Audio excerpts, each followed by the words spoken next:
Hello, everyone.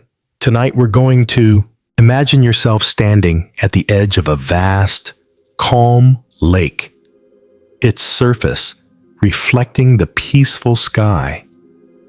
You wade in. The water is cool, welcoming. Then, slowly, almost imperceptibly, the current begins to pull, gently at first, then with a growing insistence. You look around and you notice you're the only one paddling. She's been unemployed for 2 months now, and you've been paying all the bills, every single one. The rent, the electricity, the food, even her personal care items. But then, when you gently decline to fund her desire for a new designer bag, a silence descended. A heavy, pregnant silence. And then the pod delivered with a sharpness that stung. You're selfish. You remember that sting, don't you? The sudden twist in your gut. Because deep down, you knew it wasn't just about the money. Not truly. So before you get too comfortable, take a moment to like the video and subscribe, but only if you really like what I'm doing here. Tell me, where are you tuning in from tonight? What time is it for you right now? Now, turn off the lights. Maybe turn on the fan for some soothing noise. And let's get started tonight. The quiet warmth of your apartment, once a shared dream, began to feel like a financial extension of yourself. It had been just a few weeks since the last paycheck had landed in her account, a gentle drizzle of funds that had quickly evaporated. You remembered your initial reaction, a surge of protective instinct. "Don't worry," you'd whispered, stroking her hair as she fretted over job applications. "I've got us. We're a team." And you meant it. Every fiber of your being wanted to support her, to be the bedrock in her time of uncertainty. You paid the rent that month with a sense of quiet pride.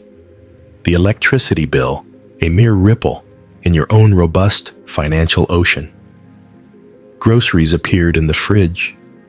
Your card swiping without a second thought. You saw her relief, the softening of her brow, and it felt like a worthy exchange for your efforts.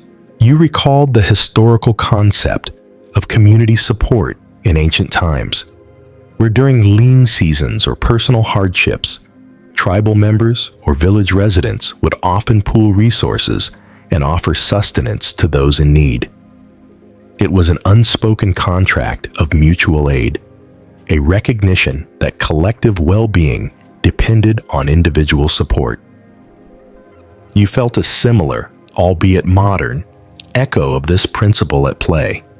You were her community now, her immediate safety net, and you embraced that role, believing it to be a temporary yet vital act of solidarity. She had a particularly endearing, almost childlike quirk when it came to purchases. Whenever you bought something for the household, even a small item like a new set of bath towels, she would hold it up, her eyes widening slightly, and declare, "Oh, how wonderful! It's like magic money appeared."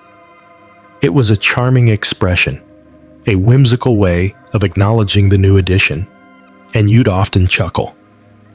But as the weeks stretched into months, and your contributions became the only contributions, that whimsical phrase began to take on a subtle, almost eerie resonance. It was as if your money truly was magic to her, appearing without effort, without the strain of earning. Dr. Eli Finkel, a prominent relationship researcher, often speaks about the concept of responsive attentiveness in relationships, where partners ideally pay close attention to each other's needs and respond accordingly. In the financial realm, this translates into an awareness of burdens and a proactive desire to alleviate them. While your initial generosity was an act of responsive attentiveness, the lack of reciprocal awareness from your partner, the unspoken expectation that your financial support would continue indefinitely, slowly began to gnaw at this foundation.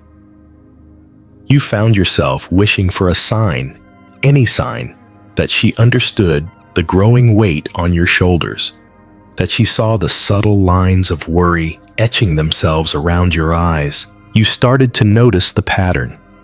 Days would pass, and the conversation about her job search would remain firmly on her side of the table, a topic she initiated or elaborated upon only when prompted.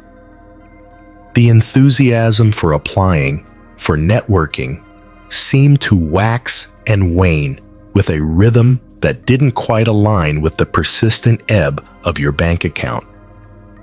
You found yourself glancing at her resume on the counter, imagining the applications she could be sending, the interviews she could be scheduling. And with each passing day, a quiet question formed in your mind, a delicate, almost imperceptible seed of doubt. Was this truly a temporary situation, or was a new normal settling in? One where you bore the entirety of the financial load? You remembered the 13 small expenses that, when added together, felt like a silent scream. The coffee she bought on her daily walks, the occasional magazine, the streaming service she added. Each one, individually, was insignificant, but together, they were like a continuous drip, drip, drip, reminding you of the larger, unacknowledged river of your earnings flowing into the shared life. And with each drip, a small, cold knot tightened in your stomach. The gentle hum of the refrigerator, a constant presence in your shared kitchen, began to feel like a subtle reminder of the silent agreement taking root. Every time you opened it, seeing it stocked with groceries you had purchased, a quiet question echoed in your mind. Am I the asshole for not covering my unemployed partner's bills? The question wasn't accusatory, not yet, but a nascent seed of doubt, watered by the passing days. The initial surge of generosity had begun to recede, leaving behind a subtle emotional tide mark, a faint line of discomfort. You found yourself, consciously, almost instinctively, pulling back a little, not in affection, but in expectation. The effortless flow of shared living began to feel like a one-way current. You thought of the barter system from antiquity, a direct exchange of goods and services. A shepherd might trade wool for grain. A craftsman might offer tools for shelter.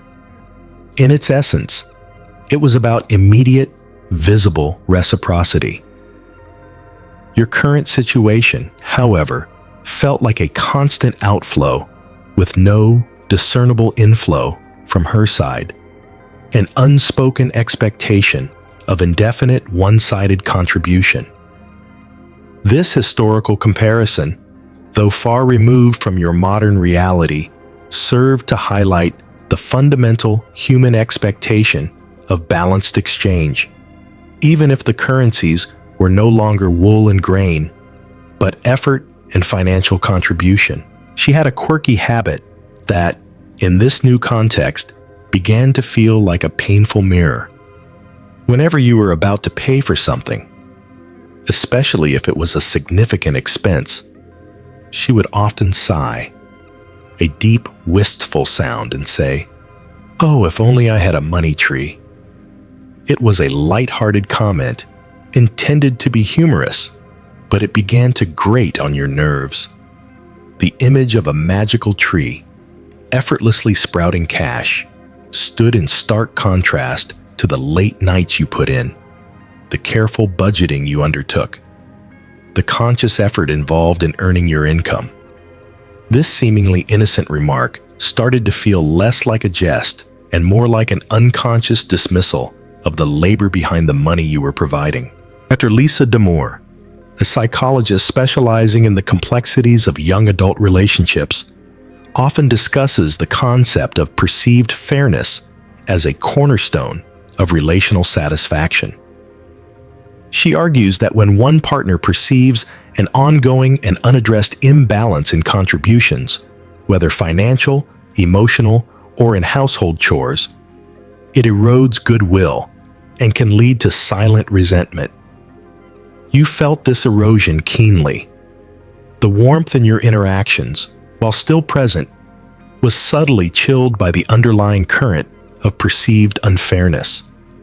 It wasn't about being paid back, but about the acknowledgement, the visible effort towards contributing, even if that contribution wasn't financial in the immediate term. You found yourself withdrawing into your own thoughts more frequently. The vibrant conversations that once flowed so easily, now punctuated by long internal silences. You imagined the argument, the inevitable accusations of being unsupportive, of turning love into a ledger.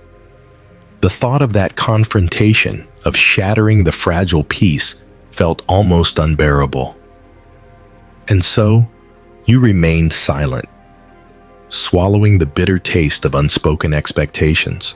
The 13 times you had almost said something, replayed in your mind like silent film clips. The time at the grocery store, your hand hovering over your wallet. The moment you paid the rent online, the confirm button feeling unusually heavy. The morning she casually mentioned wanting a new piece of tech. Each time, the words formed on your tongue, a delicate question, a gentle suggestion, but they never made it past your lips. Each swallowed word added another layer to the unspoken burden, making the next attempt at communication feel even heavier, more impossible. The quiet hum of the refrigerator, once soothing, now felt like a continuous, low-grade thrum of unspoken tension. The very air in your apartment, once light and filled with easy laughter, began to feel heavy, thick with the unspoken. It wasn't just the monetary transactions now, it was the subtle, almost imperceptible shift in the balance of power, a quiet resentment beginning to bloom in the corners of your heart. You found yourself scrutinizing her daily routines, her leisurely mornings, the hours she spent on social media or pursuing hobbies, with a critical eye you wished you didn't possess. The spontaneous joy you once found in simply existing together was slowly being replaced by a low thrum of irritation, a quiet calculation of effort versus reward. You recalled the historical practice of dower rights in many Western cultures, where a widow was entitled to a portion of her deceased husband's property, ensuring her financial security. It was a societal recognition of a woman's indirect contributions to a household, a way to prevent destitution. While your situation was far from this, the concept of a guaranteed share or entitlement, regardless of direct contribution, felt oddly resonant. It made you question the unspoken dower she seemed to expect, a financial security without a corresponding active role in its creation. Beyond her mere presence in your shared life, she had a peculiar habit, almost a nervous tic, that became increasingly noticeable. Whenever you received a bill in the mail, or an email notification pinged on your phone about an upcoming payment, she would instinctively turn away, or suddenly find something else to do, perhaps meticulously arranging cushions on the sofa, or finding a forgotten speck of dust. It was a subtle, almost physical withdrawal from the tangible reminders of financial responsibility. This avoidance, this tiny, almost imperceptible turning of her back, began to feel less like an innocent habit and more like a deliberate act of disengagement, pushing the burden further onto your already laden shoulders. Dr. Harriet Lerner, a renowned psychologist and author on family relationships, emphasizes the destructive power of unspoken expectations in relationships. She argues that when partners fail to articulate their needs and expectations, especially around sensitive areas like money, resentment can build silently, eventually poisoning the relationship. You felt this poison seeping in. The unspoken expectation was clear. You would continue to cover everything. And your silence, you realized, was inadvertently reinforcing that expectation. The AITA question, "Am I the asshole for not covering my unemployed partner's bills?" began to morph into a more direct, painful accusation from your own conscience. You're the asshole for letting this go on for so long. You found yourself, consciously, almost instinctively, limiting certain shared activities. The spontaneous weekend getaway, once an easy suggestion, now felt like another financial burden. The thought of inviting friends over for dinner, another grocery bill. The 13 times you'd imagined her expressing genuine concern about her job search, about her lack of contribution, the image of her proactively asking how she could help, only to be met with her passive acceptance, chipped away at your emotional reserves. Each time, the imagined scenario dissolved, leaving behind a starker reality. The intimate moments between you, once an effortless dance of closeness, began to feel tinged with an uncomfortable awareness. You heard a zipper, then everything went silent, except for the sound of a heart screaming. The physical closeness, while still present, felt subtly different, as if a thin, invisible veil of unspoken financial tension had settled between your bodies, dulling the vibrant spark that once ignited so freely. The simple act of holding her hand, once a comfort, now felt like a conduit for the weight of your unshared burdens. Section 4. The internal dialogue, once a quiet murmur, had escalated into a persistent, unsettling drumbeat. Am I the asshole for not covering my unemployed partner's bills? The question echoed louder now, laced with a growing sense of frustration and a sharp edge of self-reproach. You felt caught in a moral quandary, torn between the instinct to support a loved one and the creeping sensation of being taken advantage of. Guilt gnawed at you whenever the thought of broaching the topic surfaced, quickly followed by a flash of indignation at the sheer unfairness of the situation. It was a tiring, cyclical battle within your own mind. You remembered the historical significance of the family economy in pre-industrial societies, where every member, regardless of age or gender, contributed to the collective survival of the household. Children worked the fields, women spun cloth, men hunted or farmed. Contribution was not just expected, it was essential for the family unit to thrive. Your modern relationship, while far removed from such stark necessities, felt like a distortion of this historical norm, where the concept of a shared family economy had become oddly skewed, with one member shouldering the burden while the other remained a consumer. She had a particularly noticeable habit that, while seemingly innocent, deeply irritated you. Whenever you'd mention a financial decision you had to make, perhaps delaying a personal purchase or cutting back on a leisure activity, she would offer sympathetic noises, a soft, "oh, that's too bad," but without any suggestion of shared sacrifice or a desire to alleviate your burden.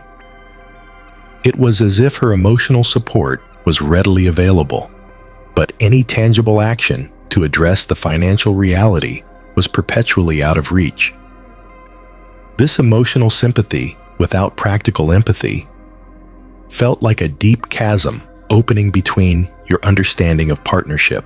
Dr. Susan Campbell, a communication expert, often discusses the concept of power imbalances in relationships, particularly when one partner consistently holds more resources. She argues that while power itself isn't inherently negative, an unacknowledged or unaddressed power imbalance can lead to resentment, control dynamics, and a breakdown of authentic connection. You felt this power imbalance acutely. Your financial contribution, while enabling a comfortable lifestyle for both of you, inadvertently created a dynamic where she held less practical power, yet seemingly held more emotional leverage over your feelings of responsibility. The silence, therefore, protected not just a fragile peace, but also a distorted power structure. The thought of ending the relationship, once a fleeting, forbidden notion, now presented itself with an almost clinical detachment. 13 times you had considered it, not out of malice, but out of a desperate need for balance, for a partner who saw you, truly saw you, and understood the weight you carried. Each time, you pulled back, the inertia of shared life, the fear of hurt, keeping you tethered. But the rope was fraying, the connection thinning with every unacknowledged bill, every unreciprocated effort. You found yourself becoming increasingly quiet, less inclined to share your day, your triumphs, or your frustrations. The vibrant tapestry of your conversations was replaced by polite exchanges, a surface-level interaction designed to avoid the lurking monster of money. The intimacy, the effortless merging of souls, felt like a distant memory, obscured by the growing shadow of financial tension. You yearned for a genuine conversation, a raw, honest exchange, but the words seemed to catch in your throat, held captive by the fear of finally, irrevocably, tearing open the fragile peace. Section 5. The quiet accumulation of unpaid bills, of unspoken resentments, had forged a new internal landscape within you. You were no longer just asking, "Am I the asshole for not covering my unemployed partner's bills?" You were demanding an answer from yourself, a clarity that had been obscured by love, guilt, and a desperate hope for things to magically improve. The uncomfortable truth was staring you down. Your generosity, once a pure expression of love, had become a source of profound internal conflict. You began to dissect her behavior, not out of malice, but out of a desperate need to understand the dynamics at play, to find a way out of the suffocating silence. You recalled the patriarchal systems that historically dictated financial roles within families, where men were the primary earners and providers, and women, even if contributing to the household through labor, often had no direct access to or control over money. While modern society had moved far beyond these rigid structures, you couldn't help but wonder if some vestige of this expectation, this implicit belief in a male provider, subconsciously influenced your partner's current stance. It felt like a ghost of a past expectation, subtly influencing present-day dynamics, making it harder for her to step into a more financially active role, and for you to step out of the sole provider role. She had a deeply ingrained, almost unconscious habit of always assuming the best-case scenario financially, even when reality screamed otherwise. When discussing future plans, whether a holiday or a new piece of furniture, she would speak with an unshakable confidence that it would all work out, without ever outlining how it would work out. It was a comforting, optimistic outlook that, in other circumstances, might have been charming. But now, it felt like a deliberate blind spot, a refusal to engage with the practicalities of earning and spending.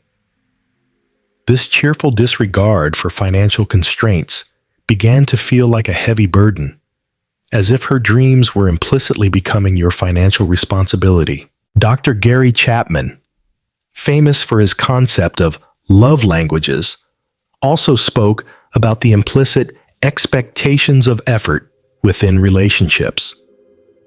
While not directly about money, his work suggests that when one partner's expectations of the other's effort, including financial effort, are consistently unmet, it leads to a feeling of being unloved or undervalued. You began to realize that while you were expressing your love through acts of service, providing financially, her lack of reciprocal effort, or even a visible commitment to finding work, was failing to meet your implicit expectation of shared contribution, leaving you feeling unappreciated and, ironically, less loved. The silence, therefore, felt like a void where a crucial love language was supposed to be spoken. The 13 instances you had held your tongue, the words forming on your lips only to be swallowed, now felt like open wounds. Each silence had allowed the problem to fester, making it bigger, more intimidating. You started to notice her quiet acceptance of your role, a comfortable settling into the routine where you were the one who always paid. It wasn't a malicious act, you knew that, but it was a passive acceptance that chipped away at your sense of fairness, at your belief in a truly equitable partnership. The air between you, once breathable and light, had become thick with the unspoken, every moment saturated with the weight of this unresolved issue. You began to feel a deep, pervasive weariness, not just physical, but emotional. The burden was exhausting. The joy of giving, of supporting, had been replaced by a slow, creeping drain on your spirit. You found yourself looking at your own bank statements with a sigh, not of financial strain, but of relational strain. The numbers on the page were no longer just digits. They were reflections of your mounting internal conflict, of the silent battle you were fighting within yourself, constantly debating whether your love was being taken for granted, or if you were indeed the asshole for even daring to question it. Section 6. The internal struggle had reached a tipping point. The question, am I the asshole for not covering my unemployed partner's bills? No longer felt like an open-ended query, but a sharp, undeniable point of contention within your soul. The quiet erosion of trust, the subtle shifts in dynamics, had culminated in a realization that continued silence would be more damaging than any difficult conversation. The air between you felt charged, heavy with the weight of unsaid words, pressing down with a pressure that was almost physical. You knew, with a certainty that both terrified and empowered you, that the time for honesty had arrived. You considered the ancient custom of communal land ownership, prevalent in many indigenous cultures, where resources were shared among the tribe, and individual need was met by the collective. There was no concept of individual bills in the way you understood them, only a shared responsibility for the group's sustenance.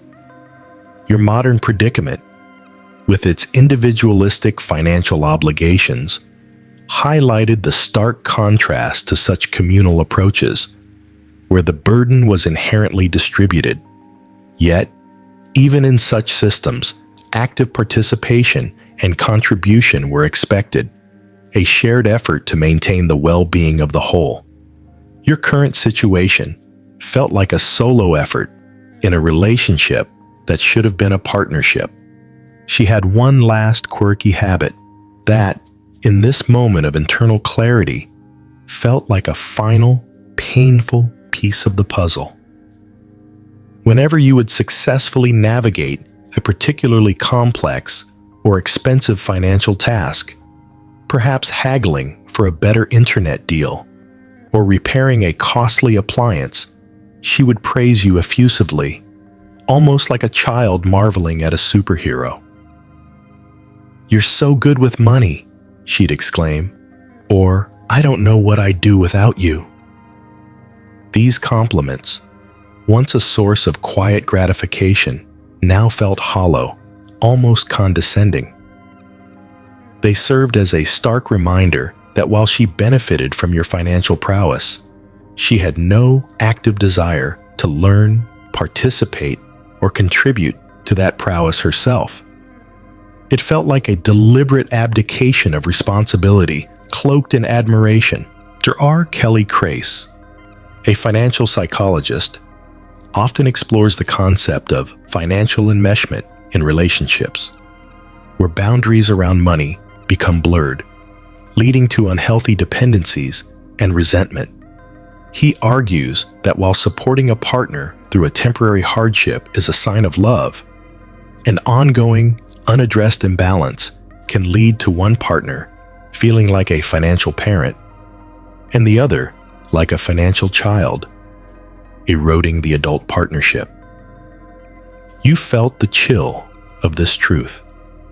The love was still there, a deep, persistent current beneath the troubled surface, but the financial enmeshment was suffocating its vibrant flow, creating a dynamic that was neither equitable nor healthy. The 13 times you would rehearse the conversation in your head, the imagined arguments, the tearful accusations, the sudden withdrawal now felt less like impossible scenarios and more like necessary steps towards liberation. The fear of confrontation, once paralyzing, was now overshadowed by the profound weariness of maintaining the unsustainable status quo. You realized that your silence had not protected her, nor had it protected the relationship. It had merely delayed the inevitable, allowing the bitterness to deepen, the distance to widen. You looked at her as she slept beside you, her breathing soft and even. A wave of tenderness washed over you, quickly followed by a pang of resolve. This wasn't about punishing her or about proving a point. It was about defining the kind of partnership you truly desired, one built on mutual respect, shared responsibility, and honest communication, not just when things were easy, but especially when they were hard. The path forward would be challenging, fraught with emotional complexities, but the alternative, continuing to carry the silent burden to perpetuate the unspoken contract, was no longer an option. The quiet hum of the air conditioner filled the room, a steady, rhythmic sound, and within that rhythm, you found a new resolve, a quiet strength to finally speak the truth, even if it meant navigating stormy waters to reach a calmer shore. The gentle hum of the fan, the rhythmic silence of the night. Remember that initial image, standing by the vast, calm lake, only to realize you were the sole paddler? The journey of love, particularly when interwoven with the delicate threads of finance, is rarely a still, unmoving reflection. It is a constantly shifting current, demanding awareness, adjustment, and above all, honest communication. The question of whether you are the asshole is not a simple yes or no, but an invitation to explore the deeper currents within your relationship, to understand the unspoken agreements, the subtle expectations, and the individual histories that shape your approach to shared resources. It is in the courage to illuminate these hidden spaces, to speak the quiet truths, that the real strength of a partnership is found. May your own waters, however turbulent, eventually lead you to a place of deeper understanding and a more balanced flow. End of script. Leave a comment to let me know what you think.